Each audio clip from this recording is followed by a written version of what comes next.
Good morning, y'all. So I just have a question. Are you missing who God is calling you to be because you're running? So, how many of y'all are like Jonah?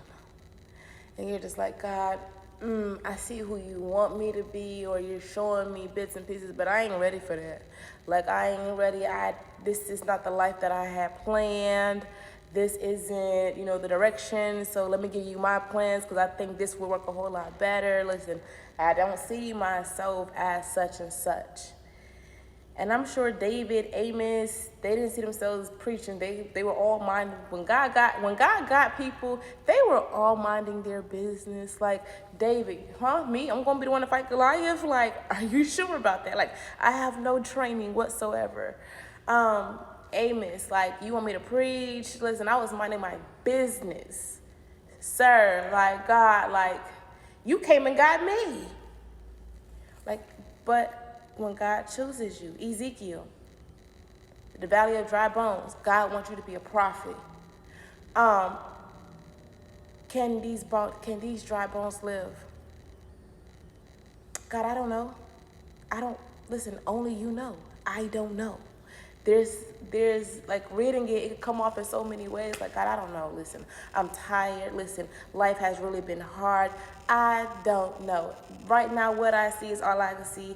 Listen, my faith is little as a mustard seed. I might not have no faith right now, but can you trust that God has something greater in you? He's calling you to higher. He's calling you to be what you don't see because you don't see yourself in His eyes just yet. He's not finished with your story. He has more planned for you. So I'm learning because people feel like that God can show you something, but we don't always have the answers right away. Or sometimes God's not going to give you everything because He don't want you talking to people because He knows that you could be like Joseph and run your mouth. And I'm sorry, that has been me. So because people will come around, well, what you got going on? What you got going on in your life? I don't know. And honestly, I know what God showed me, but it's not for you to know. And sometimes you're going to have to be comfortable with telling people, I don't know, or it's none of your business. In this season, it's none of your business what God has for me because y'all only come around to figure out and try to give me direction of what you want me to do, the plans that man have. That's why you have to understand that God's plans, His ways is more important than what people want you to be.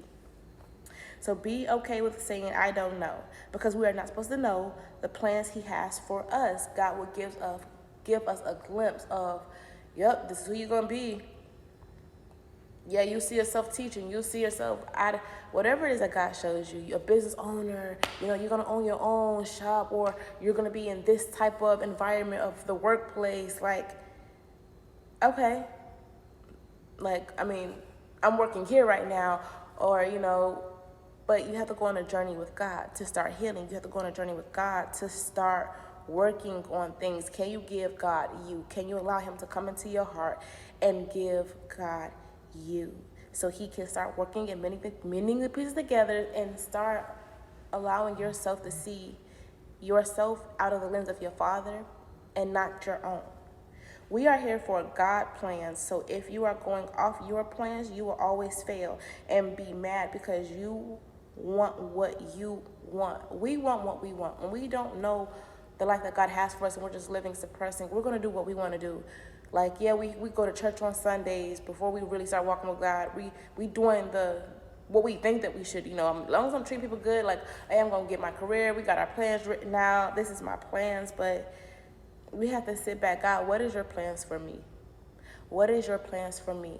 That's why some of us will suppress things, keep moving and time just wasted. We not really like, dang, like, what do we really want to do? What do we really want to do? Like, time is wasted. We got families. You just providing, but life is so much more than just providing for your family, working a 9 to 5, going to that job every day, doing the same thing over and over again. You get off work, get on a game, get off work and go out with your girls. Like, your life is just repeating. Is that the life that you really want? God, no. There got to be more. Like, there has to be something more and greater in me. So, God, what is it? Show me your plan. Show me what I have to do. And if it takes me getting tired of me, because for me, 2020, it took God, no, yeah, it took me getting tired of me. Like God had literally, like, I'm taking my hands off. Like, I gotta let you get tired of you. I have to let you get tired of you. And when I got tired of me, God, I gave everything else a try. I need you to come into my life. And just because you don't know, don't make others make you feel like you're wrong on what God told you. Just because you don't have all the answers on the things that God has given you and shown you. You may not see it now, you may not understand it now, but eventually you will. That's a verse. So God may show you something, but are you willing to endure the process to get to it? Are you willing to heal to get to it? Are you willing to become when God say, listen, I need you to go here, go there? Like, will you be obedient to God? Like, while God is trying to change you and do a new thing in you, while he's pouring out his spirit upon you, will you stay on the course of God? God knows that we're going to make mistakes. Listen, when I was walking with God, when God called me, when God got me before my 29th birthday, turning 30, I was a hot mess. I was a complete hot mess. Celebrating my divorce the wrong way. That's the year, that's the year coming in. I celebrated my divorce the wrong way. Like, God got me when I was a mess. God got me when I was at my lowest. God got me when I was broken. And he still showed up, and he knew that it was going to take patience. So he was patient enough with me because I didn't fully change till probably 2023. So God knows the time frame of of how long it's going to take, what it's going to take for you to change. And he knows that you're going to, she don't know it yet, but he don't know it yet. When they give me their yes, they're going to stay. They're going to go through some things, but it's going to take time. It's not an overnight thing. Healing takes time, so don't be afraid of that. So don't make other people feel like, oh, what God showed you, it ain't going to happen yet, because it might be 4 years later, but God still showed it to me, and I want that. Life gets worse when God gets your yes, because he has to break you to restore you off of his foundation. Anything that is not off the foundation of God, oh baby, God's about to break you. Like Job lost everything. He didn't curse God. He didn't do none of that. Hey, if this is what it takes, because the biggest enemy is ourselves. Fighting ourselves is the biggest enemy that we can have. It's not other people. No, it's fighting you, breaking old habits. You have to fight you every day, getting up to be disciplined. You waking up every morning, changing your mindset in the way that you're thinking. Because, baby, I was one-sided. So, therefore, because being on my own at 16, I was only seeing one way. Good heart, nice and everything. But God had to make me, I got a good heart, but God had to make me pure again. God had to renew me. God had to pour out his spirit upon me so things can be off of his foundation, his teaching, his ways, his knowledge, his understanding, because our wisdom and understanding ain't the same as God's. You'll always reject people and places that God has for you when you run from his calling for your life. When God say, I got something great for you, oh baby, you're going to run. You're going to run, because as God starts showing you through the healing process, like once you overcome one area, he starts showing you, oh, they're healing now. Like, I can show them a little bit of who they're going to be. You're going to, like, excuse me? You're going to make me, no, you got the wrong person. You got the wrong person. But the more that you start walking with him, and the more that you're like, okay, I'm going to be like Jonah at first, because, like, that's too much. That's a burden. Like, who wants that? Like, why? Out of all things, you're going to make me, why make me that?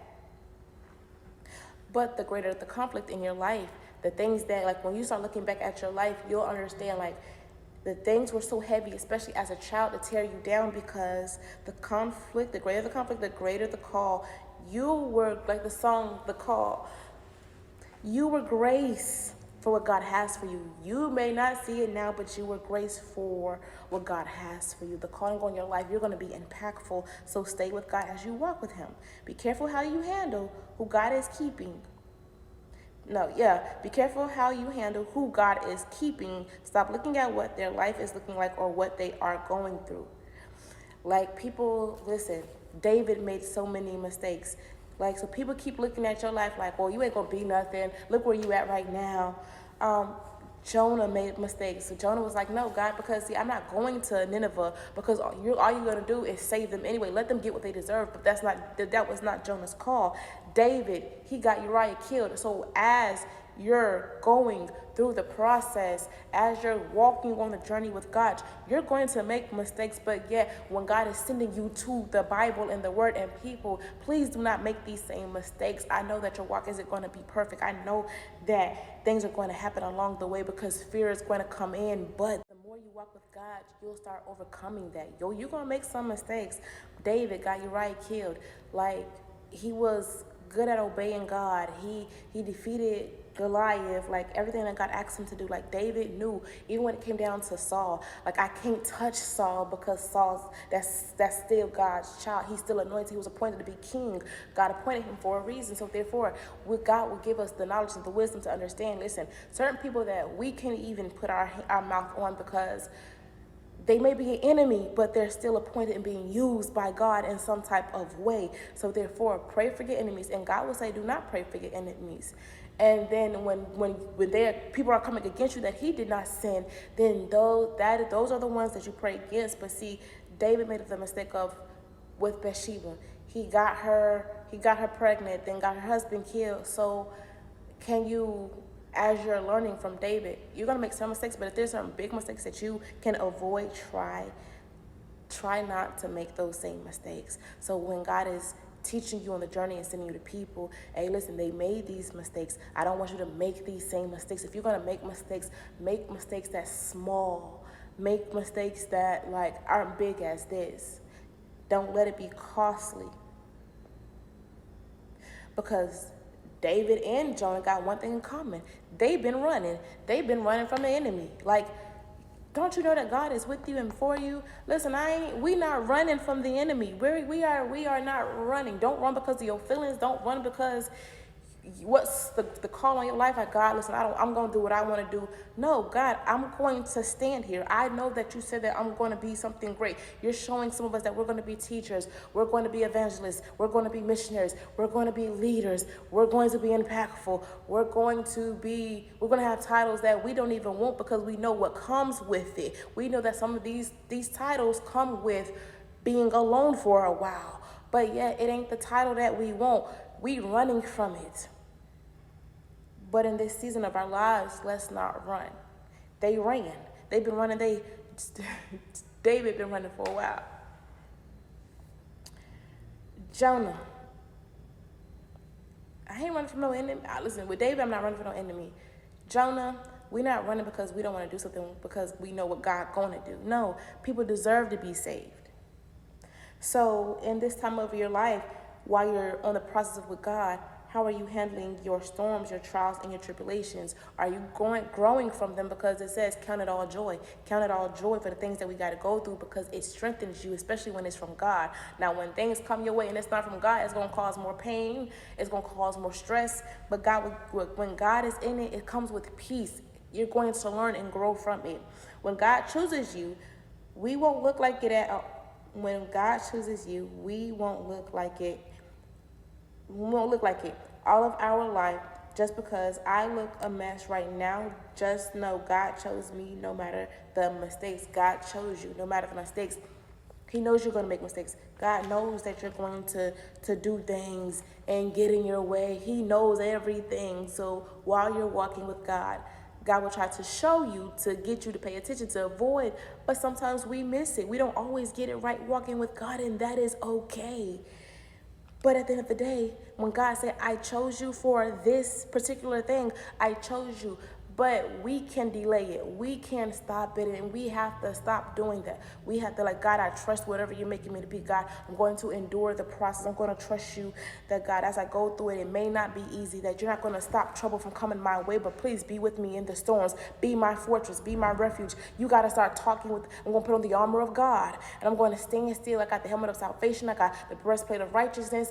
I'm going to stand grounded in peace. Put on the belt of truth. Pick up my shield of faith. Because your faith may get shaken, but yet I'm not going to lose my faith.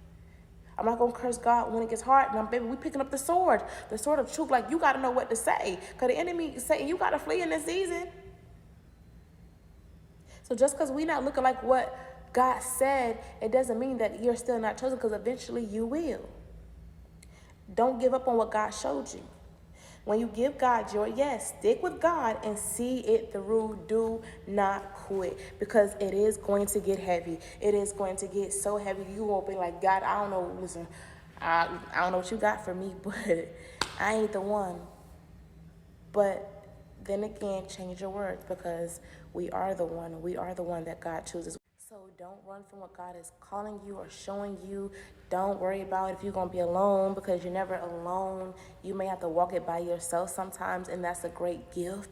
Being alone, be okay with letting the things go with family, friends, relationships, so you can walk in purpose. God chose you. Stop running. Do not run because you're not ready to walk into those big shoes. God sees you fit. God sees you ready, and He'd rather save your life a little bit early than wait till you keep going and being damaged later on in life. So stop running from who God is calling you to be. It's time that we stop running from who God is calling us to be and start walking in it and staying there. Do not give up, because Matthew 12:45, you will get worse off along the journey if you keep giving up. You keep giving up. So don't give up, and don't allow other spirits to keep attaching themselves to you. So as God is walking with you and guiding you, He is going to protect you, lead you, cover you, and provide for you.